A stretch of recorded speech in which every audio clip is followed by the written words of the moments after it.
வணக்கம் உறவுகளே, மீண்டும் ஒரு காணொளியில் உங்களை சந்திப்பது மிக்க மகிழ்ச்சி.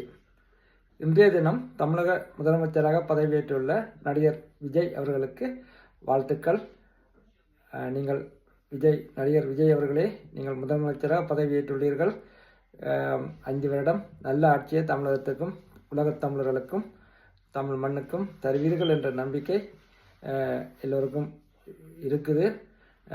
ஏன்னு சொன்னால், நீங்கள் ஒரு மாற்றத்துக்காக புதுசாக வந்த ஒரு முதலமைச்சர். கண்டிப்பாக நீங்கள் உங்களுடைய ஆட்சியை திறம்பட செய்யுங்க.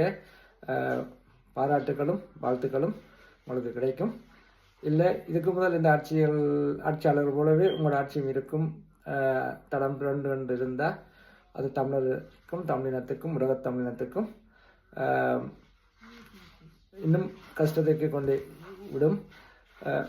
சில பேர் நீங்கள் தமிழகத்தில் இருக்க எங்கள் உறவுகள் சொல்லலாம், புலம்பெயர்ந்த தமிழர்கள், இலங்கை தமிழர்கள் ஏன் தமிழக அரசியலை பற்றி உங்களுக்கு என்ன தெரியும் என்று.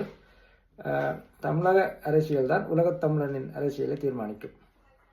இது உண்மையும் கட்டாயமும். தமிழ்நாட்டின் அரசியல் வந்து உலகத் தமிழரின் அரசியலை தீர்மானிக்கும், பாதுகாக்கும். ஆகவே உலகத் தமிழர் அனைவருக்கும் தமிழக அரசியலில் அக்கறையும் உண்டு, உரிமையும் உண்டு.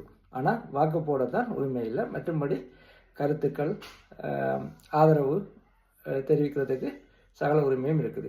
பாருங்க உறவுகளே, ஒரு தனி மனிதன் 15 வருஷத்துக்கு மேலே தன் மொழிக்கும் தன் மண்ணுக்கும் தன் இனத்துக்கும் போராடி தானும் தன் தங்கை தம்பிகளோட கடின உழைச்சி அந்த மாற்றத்தை கொண்டு வந்து இன்றைக்கு ஒரு மாற்றம் அவர் கையில் கிடைக்கிற தருணத்தில் இன்னொரு புதியவர் அறுவடை செய்துன்னு போயிட்டார். ஆகவே உங்களிடமிருந்து நல்லாட்சி எதிர்பார்க்கிறோம். வாழ்த்துக்கள், மீண்டும் வாழ்த்துக்கள். புதிய முதல்வராக பதவியேற்றிருக்கும் நடிகர் விஜய் அவர்களுக்கும் அவருடைய சகாக்கள் அமைச்சர்களுக்கும் லண்டன் தாத்தா யூடியூப் சேனல், டிக்டாக் சார்பாக வாழ்த்துக்கள் தெரிவித்துக் கொண்டு விடைபெறுகிறேன். நன்றி, வணக்கம். மீண்டும் சந்திப்பு உறவுகளே. நன்றி.